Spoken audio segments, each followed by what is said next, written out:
പഹൽഗാമിലെ പാകിസ്ഥാന്റെ ഭീകരാക്രമണത്തിന് ഇന്ത്യൻ സൈന്യം ചുട്ട മറുപടി നൽകിയിരിക്കുന്നു. ഓപ്പറേഷൻ സിന്ദൂർ എന്ന് പേരിട്ട സൈനിക നീക്കം ഇന്ന് വെളുപ്പിന് 1:44 നടത്തിയത്. പഹൽഗാമിന് തക്ക മറുപടി നൽകുമെന്ന് ഇന്ത്യ നേരത്തെ മുന്നറിയിപ്പ് നൽകിയിരുന്നു. കണക്കുകൾ തീർക്കപ്പെടാതെ പോവില്ലെന്ന ശക്തമായ നിലപാട് കൂടിയാണ് ഇന്നത്തെ സൈനിക നടപടിയിലൂടെ വ്യക്തമാകുന്നത്. പാക് അധീന കാശ്മീരിലെ 9 ഭീകരകേന്ദ്രങ്ങൾ തകർത്താണ് ഇന്ത്യയുടെ തിരിച്ചടി. നീതി നടപ്പാക്കിയെന്ന് സമൂഹ മാധ്യമങ്ങളിലൂടെ സൈന്യം പ്രതികരിച്ചു. പാക് സൈനിക കേന്ദ്രങ്ങൾ ആക്രമിച്ചിട്ടില്ലെന്നും 12 ഭീകരർ കൊല്ലപ്പെട്ടെന്നും 55 പേർക്ക് പരിക്കേറ്റു എന്നുമാണ് റിപ്പോർട്ട്. ഓപ്പറേഷൻ സിന്ദൂർ എന്നതിന് വലിയ അർത്ഥതലങ്ങളുണ്ട്. നമ്മുടെ പുരാണ ഐതിഹ്യപ്രകാരം ലോകം കണ്ട ഏറ്റവും വലിയ യുദ്ധം നടന്നത് പാണ്ഡവരും കൗരവരും തമ്മിലാണ്. പല തവണ സമാധാനത്തിനായി പലരും ഇടപെട്ടെങ്കിലും അപമാനിക്കപ്പെട്ട പാഞ്ചാലിയുടെ കെട്ടഴിഞ്ഞ തലമുടി പാണ്ഡവർക്ക് അഭിമാനത്തിൻ്റെ പ്രശ്നമായിരുന്നു.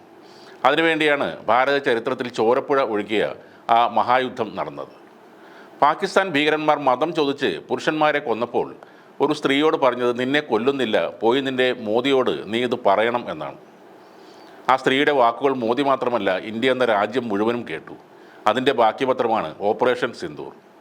ഭർത്താവ് മരിച്ച ഹിന്ദു സ്ത്രീകൾ സിന്ദൂരം തൊടാറില്ല. അതുകൊണ്ട് നരേന്ദ്രമോദിയും സൈന്യവും നടത്തിയ ഓപ്പറേഷൻ സിന്ദൂർ ഭാരതത്തിലെ സ്ത്രീകൾക്കുള്ള ആദരവ് കൂടിയാണ്.